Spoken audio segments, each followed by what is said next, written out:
What's up, everybody? Welcome to the Good Roof Project. I'm your host, Jerry Scarlato, and today's conversation is with Idan Shpizer.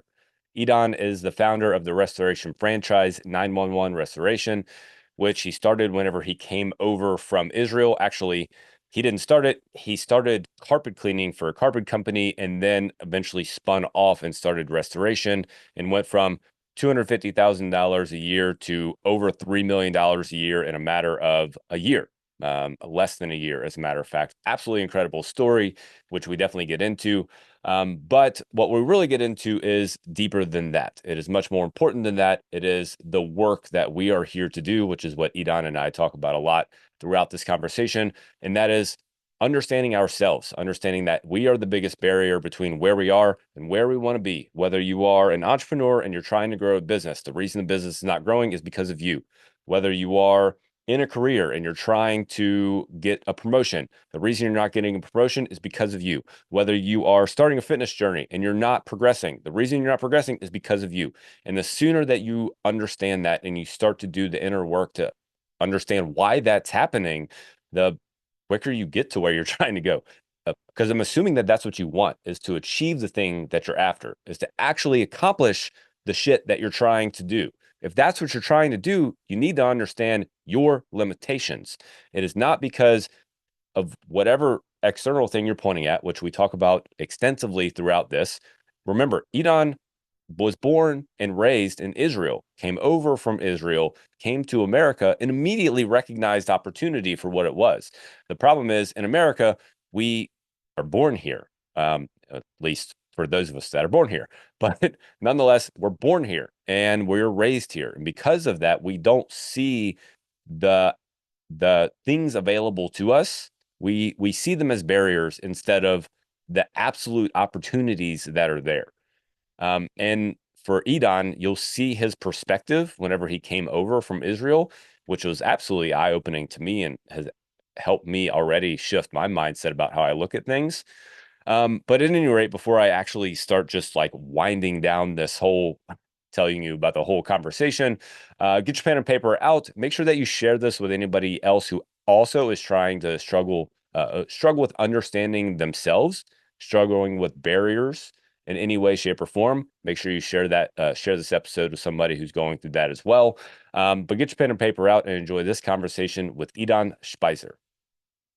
I want to start at the beginning of at least your United States journey, because you came over from Israel, which had to have been prompted by some sort of either something in you or something that happened or something you were looking for by coming here. So I'm curious if we can start there, your transition from Israel to the United States and what prompted that. Was it something you were seeking out that you knew that you couldn't have in Israel? Did you feel constrained there, or was it something that you just felt inside like you needed to go somewhere else to find your next thing? Yeah, so I don't know if necessarily it was me looking for something else. I had a good friend that we served in the Israeli army together, and he was big on let's go to America, let's go explore. And at the same time, I just finished the Israeli army and I worked as a bellboy and as a gardener. And one of the nights, and I was supposed to do something that was part of the Israeli army, ended up not happening. And that night he came to the hotel, and I was working as a bellboy. And he come back at night and he's all smiling and happy and like, why you're so happy? Because you're not going to do what you're supposed to do. So now you're coming with me to America. I'm like, really? America? What are we going to do? We barely speak English. We don't know anybody. What we're supposed to do in America? And, you know, as somebody that grew up in Israel, America for us is always, there's a lot of money and there's, you know, cars and, you know, all these beautiful things that we see on the movies. And, I told him, no, that I don't think I'm going to do it. And a day after he called me and he says, listen, I think it's going to be the best thing for us because we're not going to school. There's no university. We don't have any other plans. You're not going to keep being a bellboy and a gardener. So let's just go. 2 hours after, I call him back. He says, you know what? Let's go. I let my parents know a week after because I saved about $1,000 working as a bellboy and a gardener. And we just came here. We landed in LA. Not really knowing anything. barely it was hard for us to read the signs in the Yeah. airport, like where we're supposed to go, how we getting out, like how where what's the next step, we just don't Jeez. know. And but because we had the mindset, especially because where we served, we had the mindset of, listen, we can just do it, we'll figure things out. So we had a small backpack with some clothes, and yeah, just arrived to America. That's too cool. So how old were you when you did that? It's about 21, 22. Okay. So that's incredible. You just like you he literally was just like, "Hey, I'm going and I want you to come." And then you decided. Now, did your parents fight you on it at all, or did they think that No. it was best for you as well? No, my parents was, I mean, go, right? Yeah. Just yeah, just go for it. But they thought that, okay, you're probably gonna go there for a month. You barely have any money. You don't speak the language. You don't really know anybody. You're probably gonna be back home in 2, 3 months, the max, Yeah. right? Yeah. So Yeah. yeah, They expected it to be a long vacation, essentially. exactly. There you go. Well, that long vacation turned into much more than that. You ended up in cleaning carpets, Yeah. which is intriguing. So, how did you find your job cleaning carpets? Like, what did you do when you got here? Once you landed, like, did you have a plan? Was it just like, all right, we're here? Like, I don't So know, let's figure something out. yeah, right.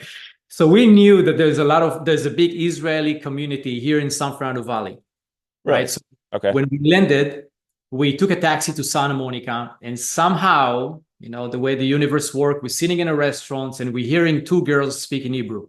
And we're just literally just got from the airport, and we're sitting there with our backpack with some clothes.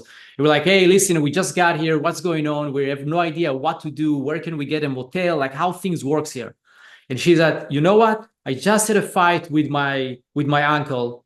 I'm renting the apartment from him. You know what? You two are coming over to sleep with us for a few nights in our apartment. Like, okay, Hey, let's do it, yeah. right? And Don't then pull my from there, our big thing was, okay, how can we get to San Fernando Valley? Because we knew all the Israelis are here. So we end up coming to the San Fernando Valley. Again, it's 40 minutes drive, right? But for us, it was a journey to get to San Fernando Valley. We sat by a store, we start talking to people, and then they saw us, listen, there is some people here that own a carpet cleaning company. We know somebody, we can make the introduction. You just go and talk to him, right? And because what we did in the Israeli army, there was a lot of respect to what we did, right? So we went there to meet with them. And he's like, listen, guys, you barely speak the language, you don't really understand anything, but I'm going to give you a chance, right? So we went the same day. We bought a Volvo 1978 for like $600-700. We did it at like 2.5 days training with him, right? So he taught us how to go from a house to house and kind of sell the carpet cleaning services. 3 days after, here is the carpet cleaning machine, and just go. that was that. That was that. Yeah. And we just got into Jeez. the business. And that was a great way for us because we learned the culture. We start speaking English, we start reading the signs, we improve our ability to understand. A culture was a big thing for us. Really understanding the people here. Hmm. It's very, very different, right? And speaking the language. And that's kind of how we got into the business world here. Yeah, it was an adventure. We one bedroom apartment, 5 guys sleeping on the carpet, very uncomfortable. Every morning, 5 o'clock, we got up, got into the Volvo and just drove to the city and just told the company, listen, whenever you get a phone call, we don't care if it's 5 o'clock in the morning or 10 o'clock at night, we have nothing else to do. We are here to work. And this is how we gain experience really fast. So, outside of the language barrier, what was the hardest cultural thing to adapt to? It's the people are very, it took us time to understand it. People will, so in Israel, where we grew up, people will tell you something, will be straight to your face, if it's nice or not that nice, but this how it is, and that's it. Not Here like it that here. was, people are being nice and they're saying thing, and then we understand, okay, so they don't really mean it. So there is like a superficial niceness here, right? People will come to you and say hi, and it's great to see you and nice to meet you and all that, and then you don't hear anything from them, Hmm. right? So it was like, okay, what's going on here? So it took you a while to figure out that Yeah, extra layer of like expression, like expression, the way to communicate with people, this nice, right? So we kind of, after some time, for example, that I've been here and I went back to Israel and I'm meeting people or my friend, they're like, okay, you became such an American, not from a negative point of view, but the niceness of it. mhm. Right? When you grow up, it's the same thing when you go to the east side, right? New York City. People are in a rush. This is what's going on. They were just going to tell it to you the way it is. They don't have time to play around. Yeah. When you're here in LA, everybody's nice and hi and nice to meet you. And there is this, yeah. So it took some time to get used to it. I think there's something beautiful about it, Oh, right? for I sure. like, yeah. So there's something very welcoming, something very nice, something very open. It's just learning, yeah, how to play Well, with. it's a different thing to adapt to because I'm sure once you get here, everyone's being nice to you. So you're kind of taking everything at face value. And when you take niceness at face value, that's what you're guessing. Like that's what you're perceiving. You expect that to continue. So then when Yeah, all of a sudden it doesn't continue and there's that gap, you're like, you go, I don't, okay, now I'm dealing with something different here. There's yeah, some gap somewhere that I'm trying to figure out. So, yeah, so I'm sure once you figured it out, you're like, oh, this is great. I don't feel like everyone's telling me I'm a bad person. All not a bad person, but being all, yeah, straightforward with me all the time, which is tough. I mean, certainly we all need to have a level of, uh, you know, if you're trying to make a change in your life, for instance, I had the fitness studio for a long time. And sometimes you got to be honest with people. It can't just be like this fluffy, oh, everything's going to be okay. Everything's going to be fine. We'll figure it out. Sometimes you got to say, hey, like we got to change. And yeah, here's why we got to change. yeah, Sometimes that has to happen. But I can only imagine how tiring that would be for that to be the way it was all the time. So I'm sure once you kind of got the hang of it, it became uh, yeah, like you said, it felt a lot more comfortable for you. yeah, yeah. You just know when I'm want to tell something to somebody, right? And I want to be very honest and very straightforward. Here, I need to be a little bit softer in the beginning, right? And then get to it because there's a certain expectation, there's a certain behavior, right? So I just need to learn how to work with it. Right? So there's nothing wrong with it. It's not this one is better than the other one. Just learning how to work with it. That's really was the different. And I think it's beautiful. For sure. And I'm sure that helped you tremendously having lived in both cultures, one a very direct culture and one a um, surface level nice culture, but still there's this, underlying you know, deliberateness going on underneath of Yeah. it. I'm sure that helped you a lot as you grew your organization and as you grew Oh, your company because the hardest thing for many entrepreneurs is just people, just like dealing with people and working with people. Some entrepreneurs are so stubborn and hard-headed they just can't figure that part out. So I'm sure that was a tremendous boon for you. oh, in a huge way. I mean, we used to hang out with friends that we met here, people from America, right? And that was probably about 6, 7 months after we came here. And I'm sitting there with them, and they're complaining about how hard it is and we need to wait for so long and it's difficult to do things here in America, and I'm sitting there like, wow, Yeah. okay, this is the land of opportunities. And what I notice is because of everything is so, everybody's not everybody, the people that I met was so kind of not knowing other culture and how other things work in different places in the world, they will kind of wait in line, being nice, take their time. I mean, I came here from a different country. I'm like, wow, this is immense opportunity here. Like the way the banking work, the way I can lease, the way I can buy stuff, the way I can work with vendors. I just need to go and get it. Like it's right here for me. There's no reason for me to wait for something, right? So not doing it in a way that I'm cutting lines, but in a way that I'm seeing the opportunity. It's right here. I'm just going to get it, right? Yeah. While everybody around me is waiting. So at one point I'm thinking, okay, it's not that who I'm really competing with, right? What's really going on here? Because I've noticed that most people are They're saying that they want to build businesses. They're saying that they're going to work hard. They're saying all the right things, but they get up in the morning at 10, 11 a.m. Like, okay, what's going on here? Right. So Yep. coming from a different country, especially from Israel, or countries that is not as developed, even though Israel is very developed today, you really see the opportunity. And it doesn't make sense to you not to take advantage of it.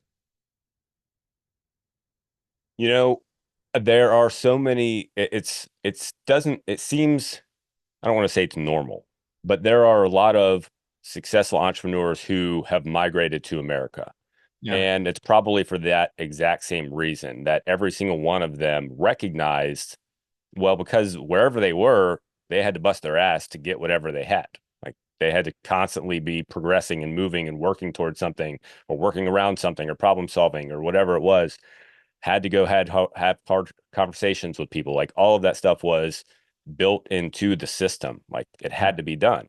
Here, you can get away with not doing any of that and still live a very cushy life.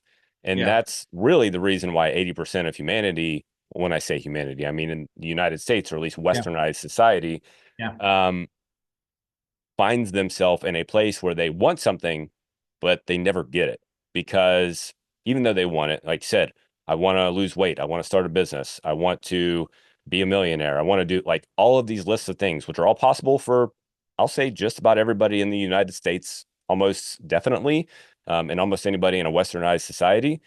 But because we have such a level of comfort, we don't really know what it actually takes to get that Yeah. done. And we don't really know the opportunities that are actually literally potentially sitting right in front of us because it all just part of it is cultural. Like you said, everyone's kind of that way, like, hey, we'll wait, we're going to be nice, we're going to be kind, and we're going to follow along.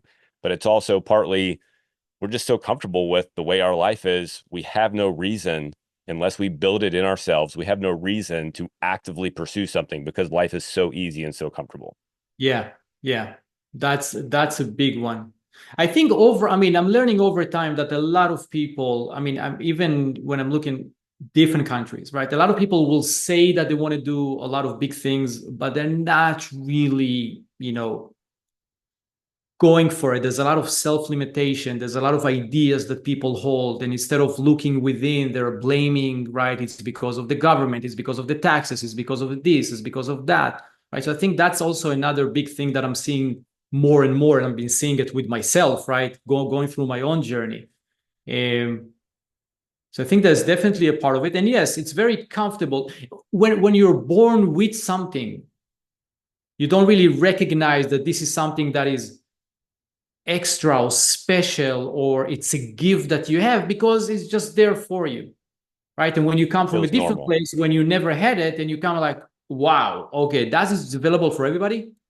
Like I can go, and I remember this is the first time that I drove by a dealership, and I'm seeing on the on the cars on the windows $200, $300 a month, and I'm like, they're selling what's going on here? And then after I had some credit and we saved some money, I walk in, I was like, yeah, you can put $1,000 down and walk out with a car today with a payment of $250. Like, no, this is not real. Because where I came from, I need to work for 10 years to buy a car. You got to pay it in full. Paid in full, and it's Yep. very hard, and the taxes are very high, and the prices are very, very different from the prices here. So, wow, that's That's huge. crazy. Like I can add 3 more vehicles to my business with putting $3,000 down and paying now between all the vehicles, let's say $1,000 a month. Hmm. This is insane.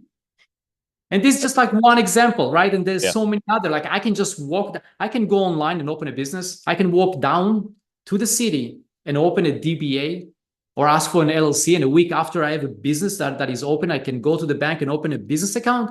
What? This is insane.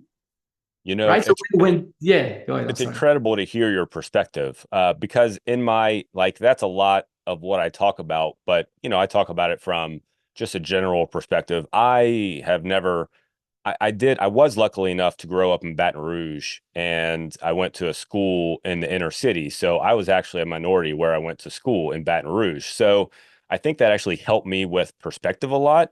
And I got to see a lot of kids in my grade struggle, and like their families weren't all, weren't terribly well off. So I got to talk to them and hear about them and hear their struggles and all that. So I think that's helped me a lot. But of course, the typical white guy in America. Like my family was upper middle class. Once I moved out of Baton Rouge, we moved into an upper middle class, city that, everyone was upper middle class. Like that's the way that it was. That was actually a culture shock for me once I moved to a place that was predominantly white. I'm like, this is weird. There's a bunch of white people around. But anyway, um, so I think that helped me a lot, but it's great to hear your perspective also because it's even in me, I'm going, man, I know in my business um, I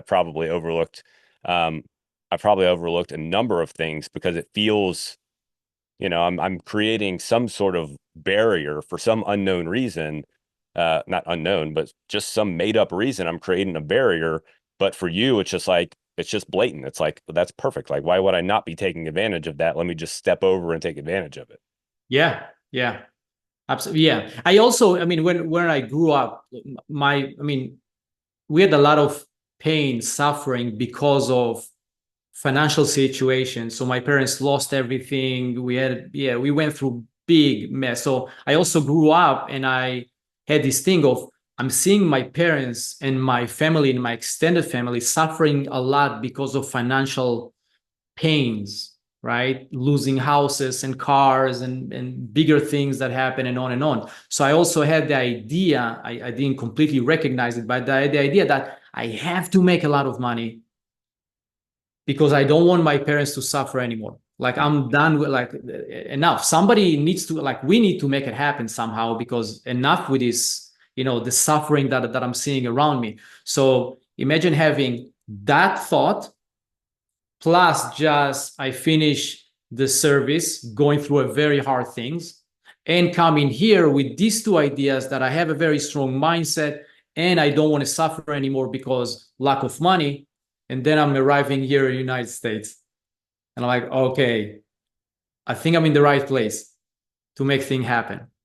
Right. So I think it's the combination of all the things that played out. And of course, over at one point when I understand the financial benefit of the United States. Okay, there's the banks, there's buying cars, the hiring people, the way to work with them.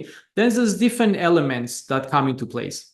Right now, how you scale the business, how do you manage a team? Right. So now there's a different areas that you go through. But it's the same. I think once as I went through the process, there was one point that I recognized, okay, now there's a different elements. United States is giving me the platform to play in, right? And I'm very thankful and I appreciate and I want to play with the rules of the platform. And then you start to recognize your own limitation. Like, okay, I see that everything is here for me, but I'm still getting stuck at a certain level. Okay. At one point, it's like, okay, I'm trying harder and harder and harder. I'm enjoying all the beautiful things that I'm getting from being here. But now I'm recognizing there's something else. And this is where my journey started going more inward and recognizing, wow, I'm just repeating the patterns of my past. Right. So I think and the reason I'm bringing it up to the conversation, because there's the two elements. One is, yes, the go-getter, right? Do I have the right, I'm in the right place, the platform, right? United States, where I am is really giving me the opportunity. Yes. And now I have my own limitation to deal with. So how long did it take you to find that? Because you did the carpet cleaning, you eventually ended up with the business. Yeah. Tell me about how that transition happened first. So you were only working there a short period of time, as far as I know, before you actually ended up owning the business. How did that come Yeah. about? Yeah. So in the first year, we just did carpet cleaning, and closer to the end of the year, we got a few phone calls for a flooded house, and we knew nothing about water damage, mold, fire, any of it. So we just went out there. We saw the house is flooded. We just extract the water, and we charged $600. And for us, this is a lot of money. We actually went to celebrate that night and eating Chinese food was like a big thing for us, seriously. But when we are there extracting the water and seeing the customers is going through this disaster, and we're very customer focused, right? For me, it was always about what's going on with the customer. I noticed there's another company came in and they brought in blowers and humidifiers and they're cutting the walls. And I'm like, okay, what's going on here? I thought that we just need to extract the water and we were done. I see there's another part of this project. And I stayed there for some time, and I noticed two things. One, I noticed that what they're doing is going to end up being $10,000 to $15,000. And the second part that I noticed, that they don't really care about the customer. Like, I'm standing with the customer, and the customer is going through a really like an emotional disaster. What's going to happen and how I'm going to pay for it, and this mess, and they're cutting the walls and they're setting up blowers, big mess. I'm like, okay, this is very interesting. What's happening here? And I just kind of a thought. Interesting. Maybe I need to explore it.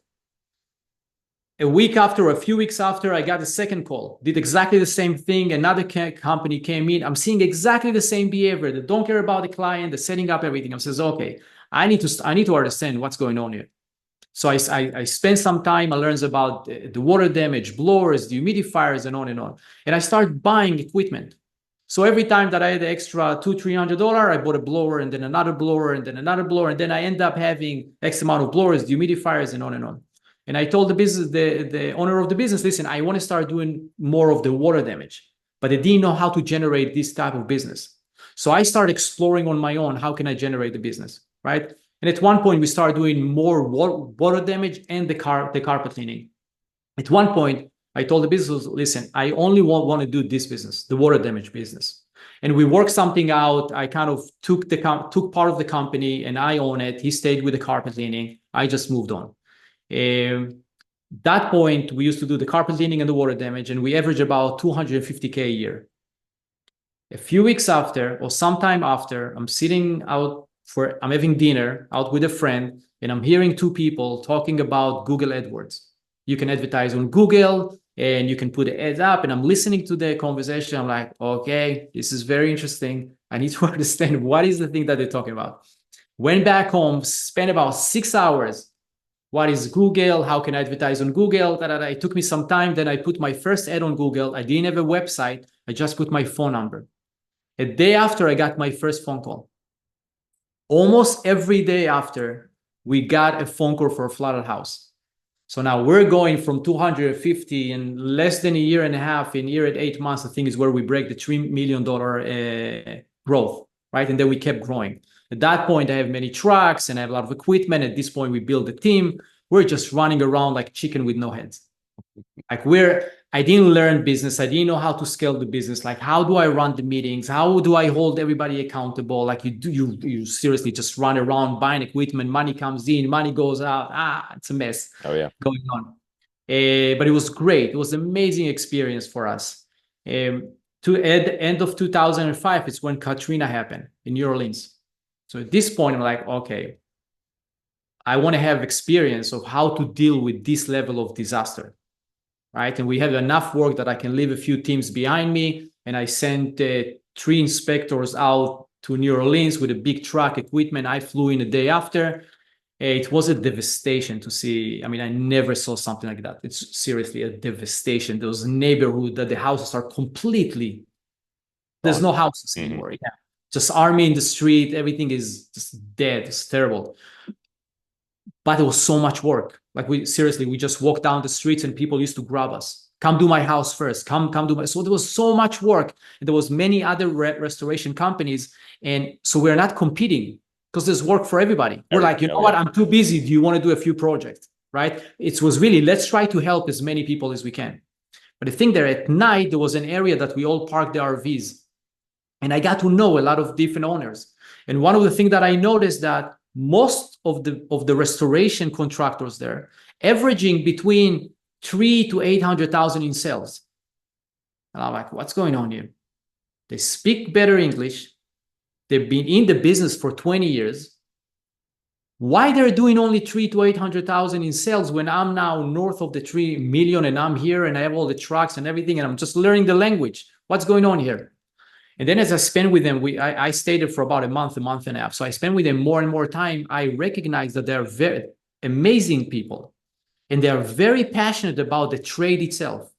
So they can sit with me and talk to me for hours about the blowers that they just bought and the dehumidifiers and how they set up the van and how they're doing the Exactimate. And my mind goes to, what's the strategy? How are we going to scale it? What's the sales process? And then I know, okay, if I learn how to generate leads in LA, and I'm now building relationship with these guys, and they want to grow their business, they can teach me about the trade, and I can help them with strategy and lead generation and really the brand and everything else that we created.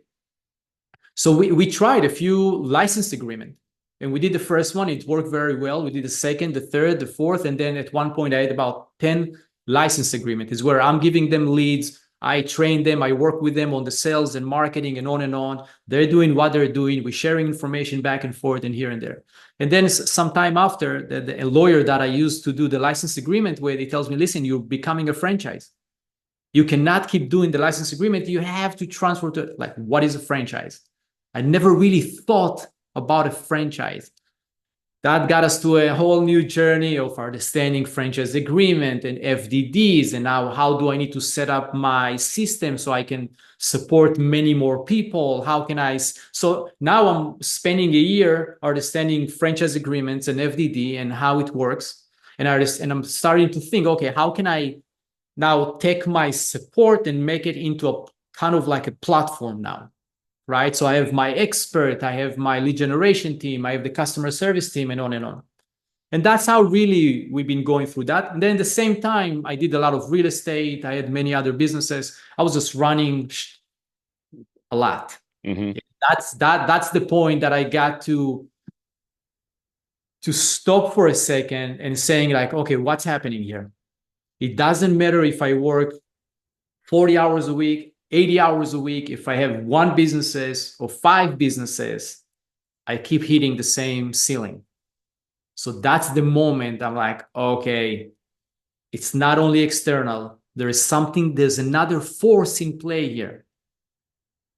Right? And that's what got me now into the journey to what is this force? What's going on here? Yeah. So, lot to unpack there. Yeah. I think I know most business owners don't appreciate that the biggest limiter in the business is always the business owner. Yeah. The biggest limiter in anybody's personal growth or personal journey is always them, because they're the common denominator for every interaction they have. So it only makes sense, number one. But number two, because we want to point at everything else because it doesn't feel good to blame ourselves, and we want to be able to give something else, the credit for our failure. It just becomes a habit of doing it. But like, it's actually freeing. And I think a lot of people just are scared to blame themselves. Not blame is a strong, that's the problem. You're not blaming yourself for anything. It is an opportunity for you to break a barrier so that you can become something different, so that you can achieve the things you want in life. And that's the wall you have to get through. Yeah. But before we get to that, so what I hear back at the beginning of your journey is you keep saying that you are customer focused, which is very unusual. Not very, but it's somewhat unusual in business, because many businesses are, I wouldn't say small businesses, a lot of them are customer focused, but you saw the ones that were not customer focused, and that bothered you. And Yeah. I'm very much the exact same way. When I see good customer service, I point it out, and I notice it immediately, and then I point it out. When I see bad customer service, I notice it immediately and I point it out, and I figure out what I would do differently to, I play probably the same game, sitting in a restaurant, and you're like, this is silly. How would I change this? You're just sitting there playing the game with yourself. But why do you think that is, that you had that inkling to give good customer service? Like, did you have something in your youth that kind of brought that about, or was it just like a natural instinct?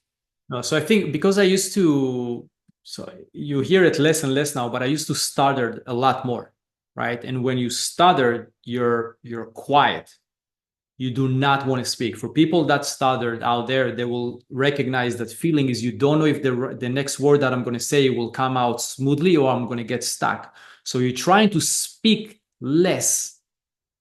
Because you're speaking less, you're listening more. So you become very sensitive to the people around you.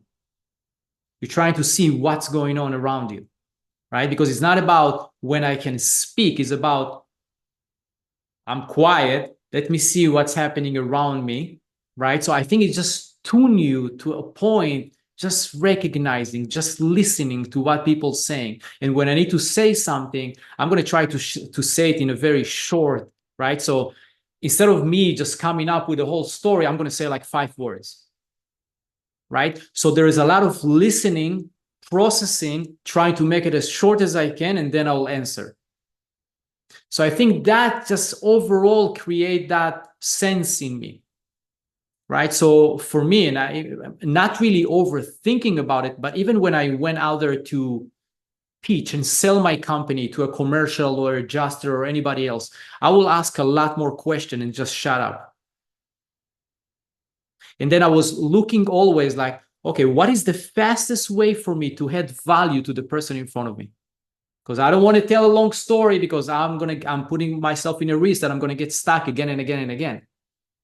Right. So I think that, and that I think is the curiosity, that I think is the listening. This is the thing of taking things in before I'm rushing to speak or rushing to do something because I need to be careful, right? Because I don't want to get stuck.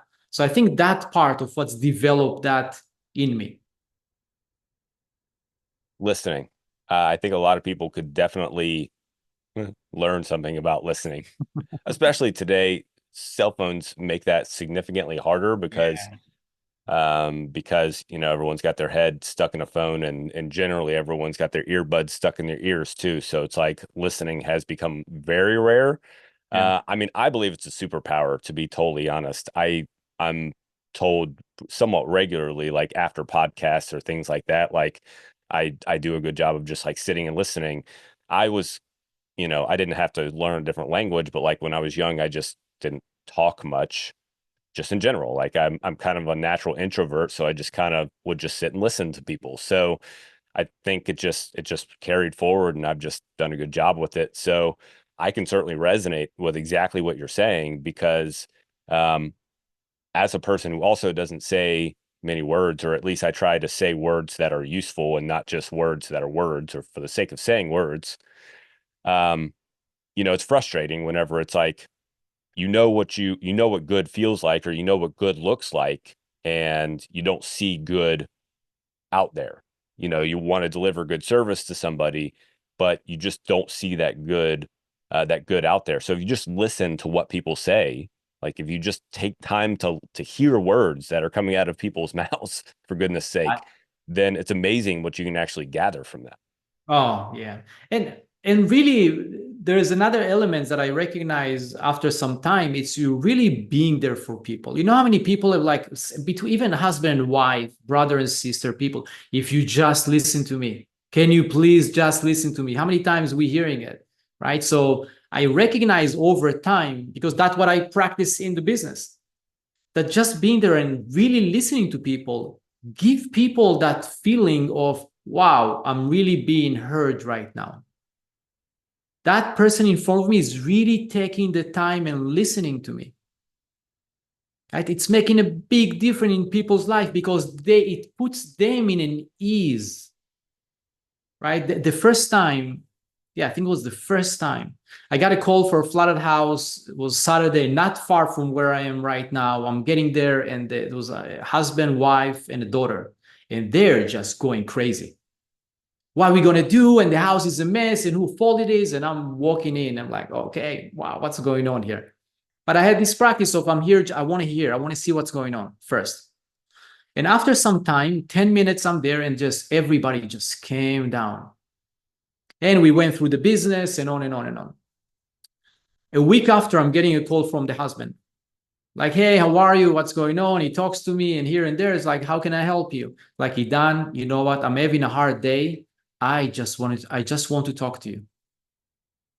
That's it. I'm like, okay, I'm happy to talk to you and thank you. But he helped me realize, wow, we can really show up in a certain way and give this gift to people.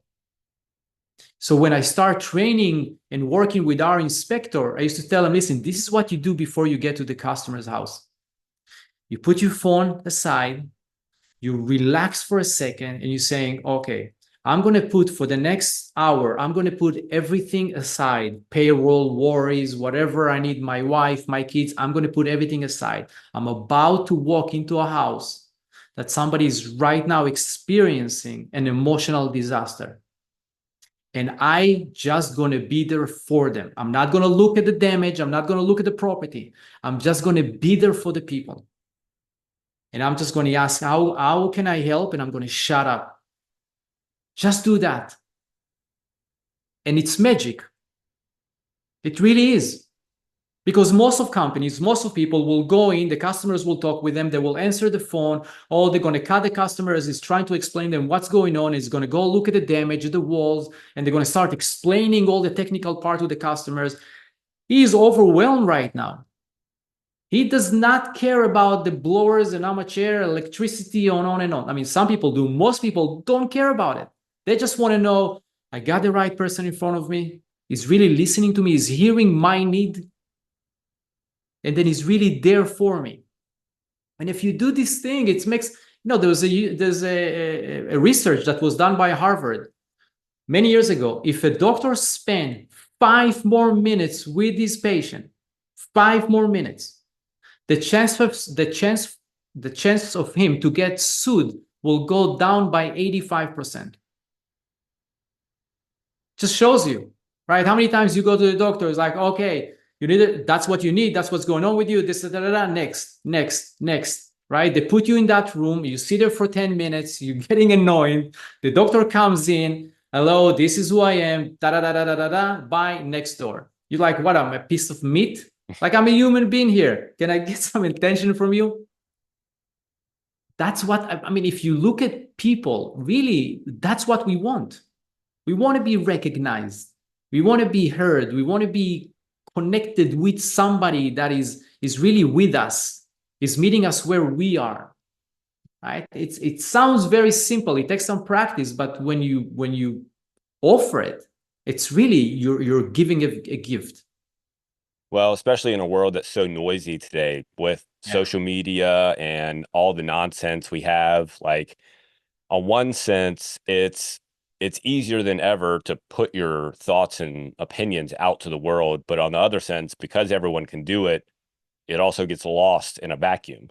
So the world is so noisy. If you can be that one person that people know, like, they're like, when you're in their presence, when they're with you, like, you're going to give them your attention, and it's not going to go anywhere else. You're not going to put your phone in front of their face. You're not going to, like, go anywhere else. Even from a business perspective, like, that explanation you just gave was so perfect.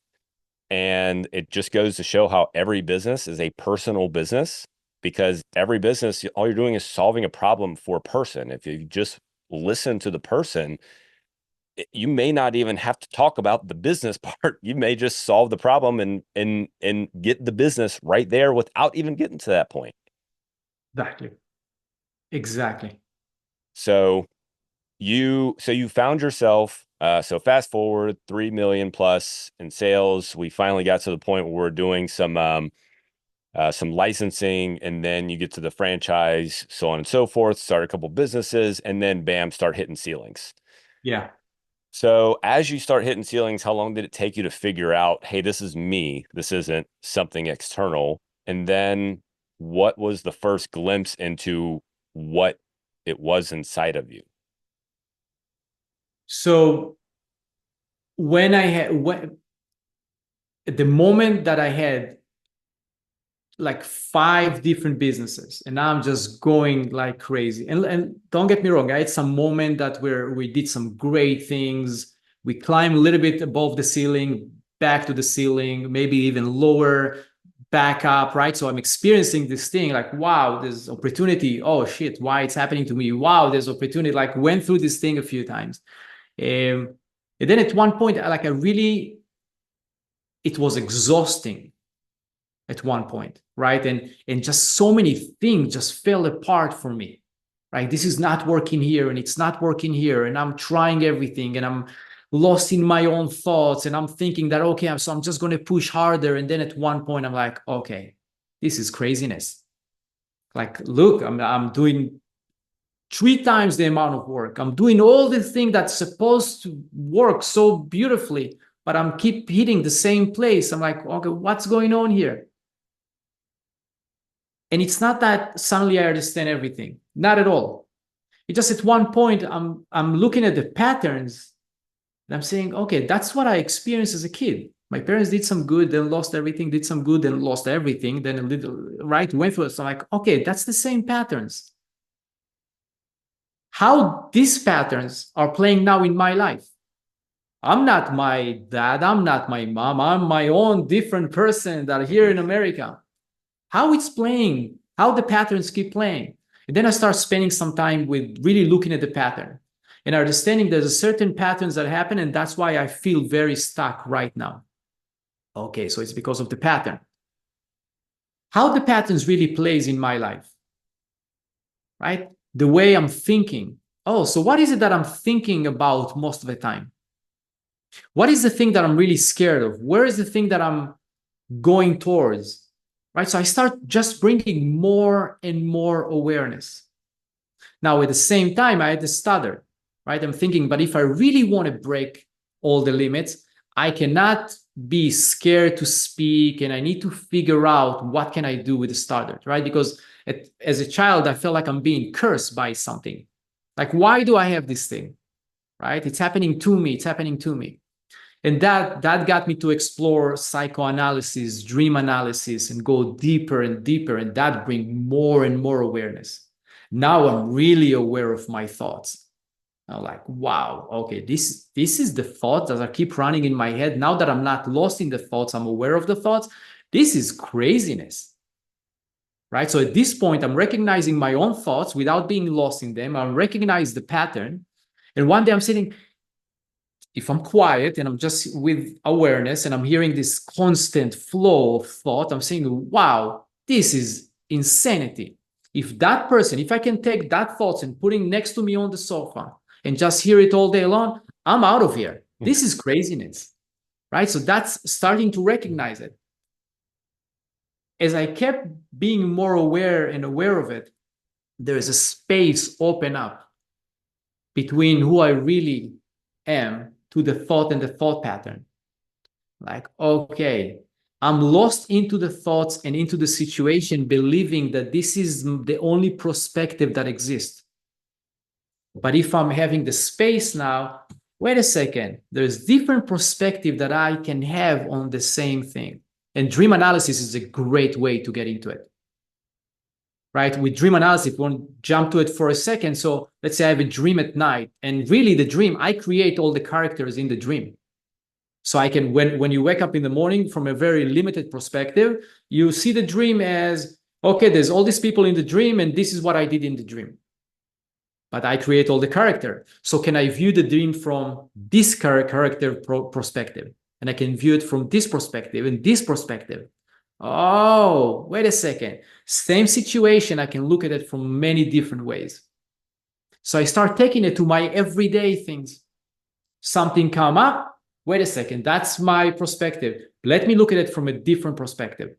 And then the space between me and my thought and the patterns and everything start to open up even more. And then I start to recognize that we have unprocessed emotion. So there is emotion that are stuck in our energy field, we'll call it, that is there, and we don't want to feel them again or recognize them because it's too painful. So the patterns and the thoughts just take us away from the unprocessed emotion. And with the space, because you're not as lost into it, now the unprocessed emotion gets released. Now I'm talking about 10 years journey here. And when they're getting released, the patterns change. So I'm like, okay, so it's not about how hard I work. It's about, can I transform or release the patterns that I just adopted as a kid? And every time that I was able to release an unprocessed emotion or just bring more awareness to some definition, some unconscious definition about life, when I let it process through my system, my thought pattern changed my reality changed. I'm like, okay, so the work that I'm going to do from today is only inner work. I'm going to show up fully for whatever is coming in front of me. But from now on, this is what I'm doing. I'm just looking at whatever happened to me every day. Is the universe is pointing, helping me. It's happening for me to release patterns. Oh, this thing happened in my life before, like why it's happening to me. I don't like it. This is because of him and because of her. Now, when something happened, I'm like, oh, thank you. That's an opportunity for me now to release a pattern. Let me stay within my space. Let me bring some awareness to it, not judgment.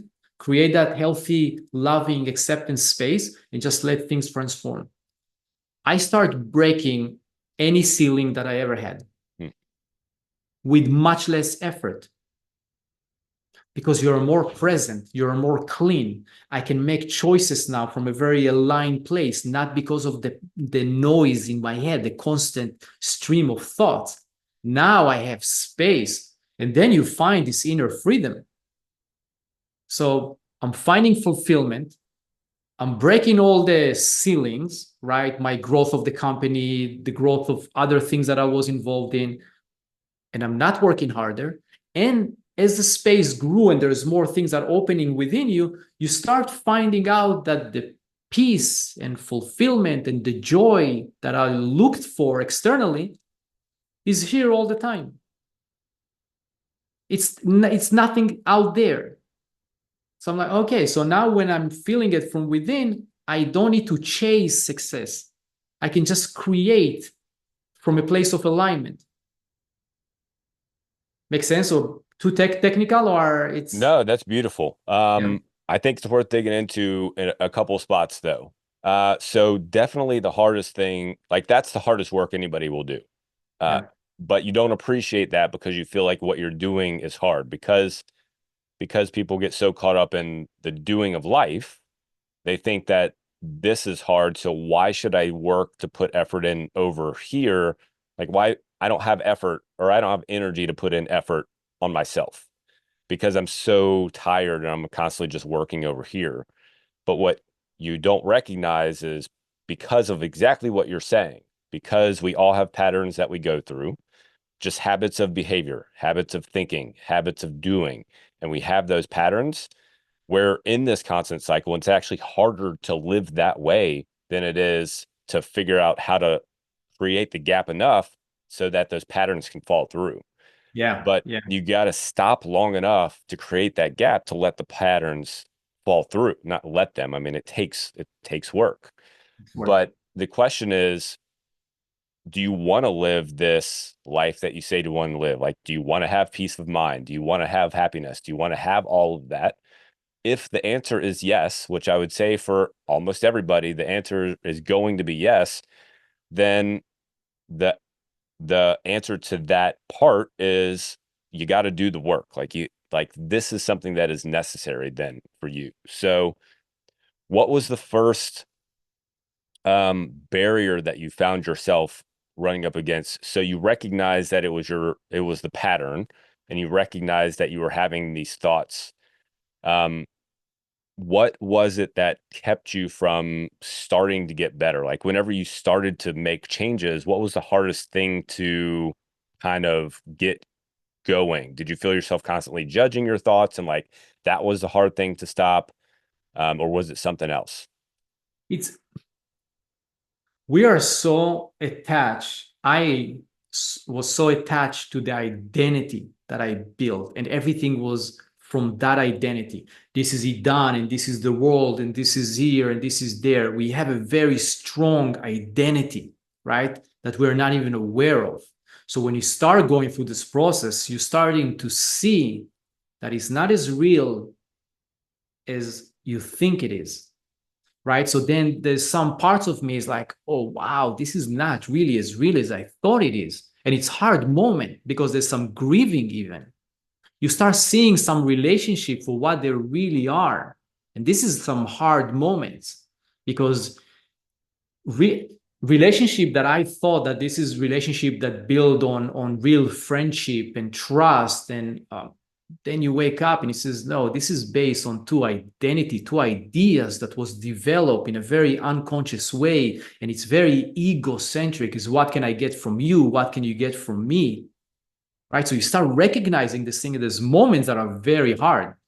And because when you live in a certain way, when I lived in a certain way for, 20 years, then I'm thinking in a certain way, I'm being in a certain way, my body creates the same mix of chemicals every day, there's a certain pathways in the brain, and you're trying to make the change, and your body and the rest of your system will pull you back. Because change takes a lot of energy, and the body is trying to be very efficient, right? So first of all, you have that, right? Because yes, I got inspired and I'm seeing this thing, and 2 weeks after, I'm finding myself in the same place.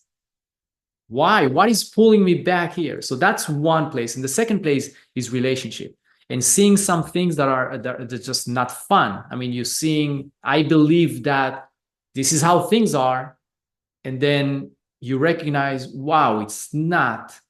And there's parts of you that are dying through that process. There's some ideas that when you looked into them, it's like, okay, wow, this is, I looked at it as the absolute truth. But when I look at it from a place of awareness, there's zero truth into it.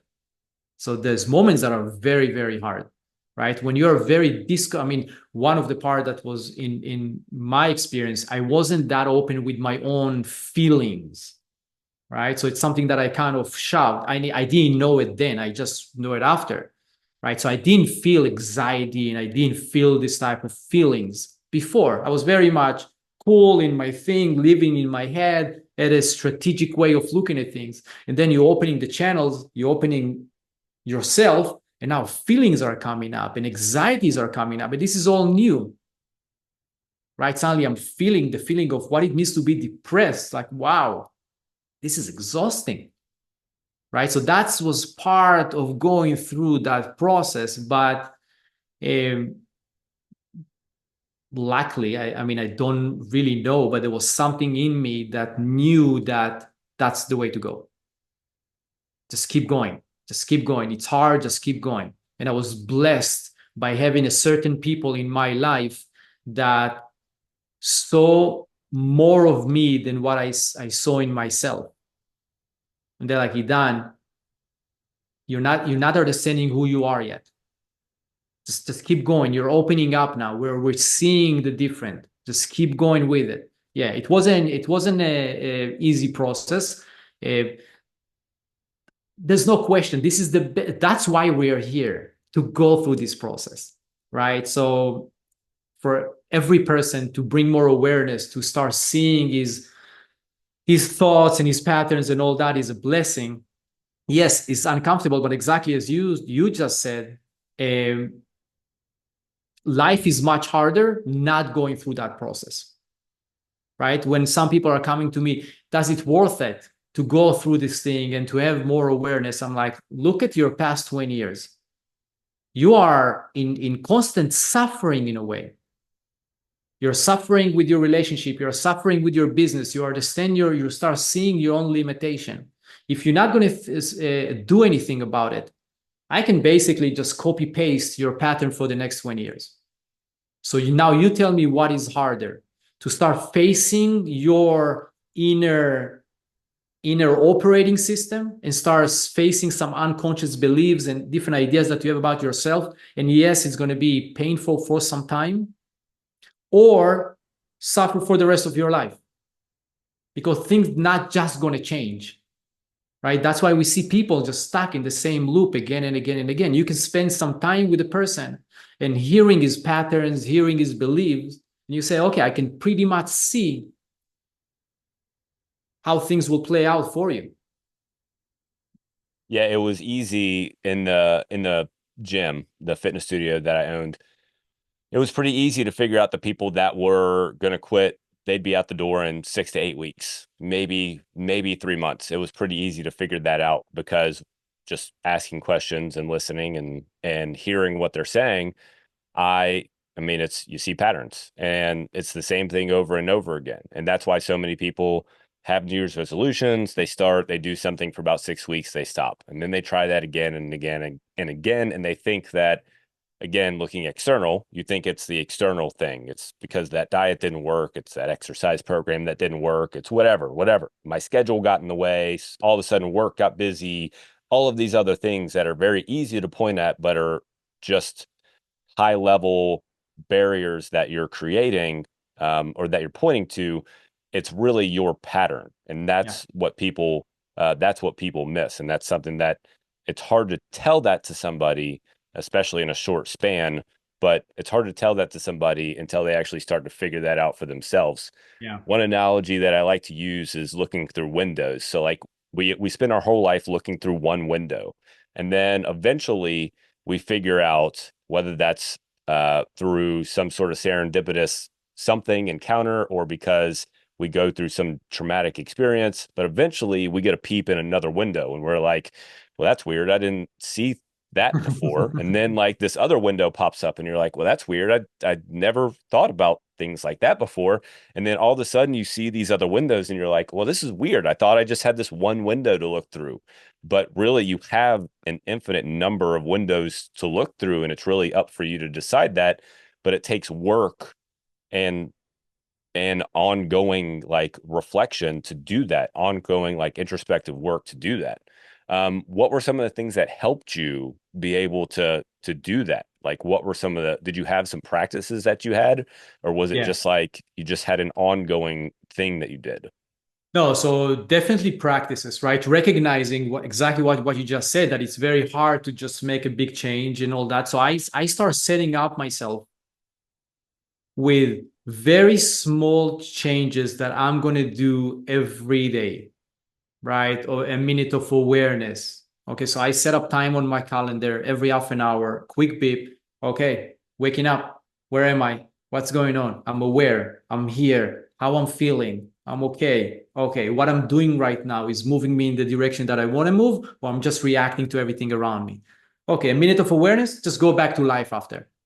And then through 1 minute, every so often, I started to develop this muscle. It's easier for me to now go back to awareness, right? So the first time it was very hard, but I learned, because before the same, I used to set up this, I want to change all that in my life in the first month of 2022, right?